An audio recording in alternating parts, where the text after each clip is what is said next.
People are going to be entering Jannah at different points, and you have some that will actually be entering Jannah while others are still being held accountable. The Prophet ﷺ said that there is a gate which is specific for those who are not even going to be called to account. May Allah make us amongst them. Allahumma ameen. And he said this is the right-hand gate of paradise. And he said the rest of the people of paradise will enter with everyone else through the normal gates.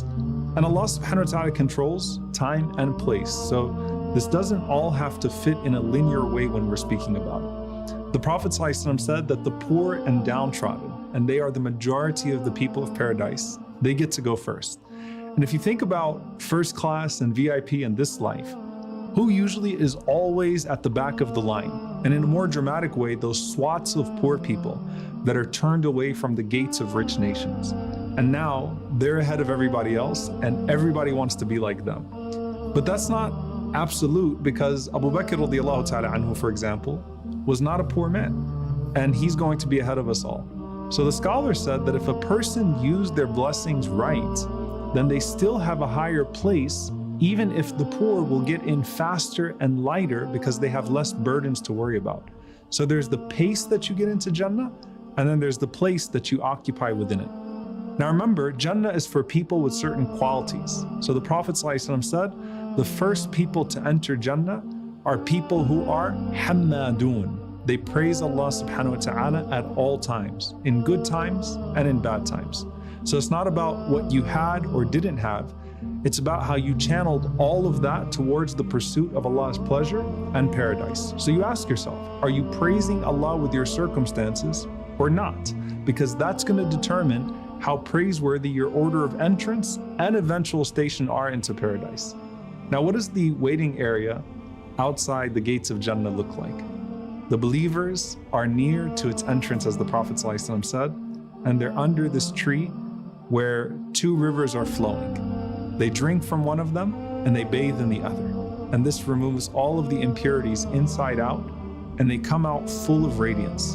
And the Prophet ﷺ said that as you look at the gates of paradise, paradise has 8 gates, whereas hellfire only has 7. And this is just another way in which Allah subhanahu wa ta'ala shows us how His mercy exceeds His wrath. The Prophet ﷺ said, you have the gate of salah, you have the gate of sadaqah, you have the gate of jihad, those who strove for the sake of Allah.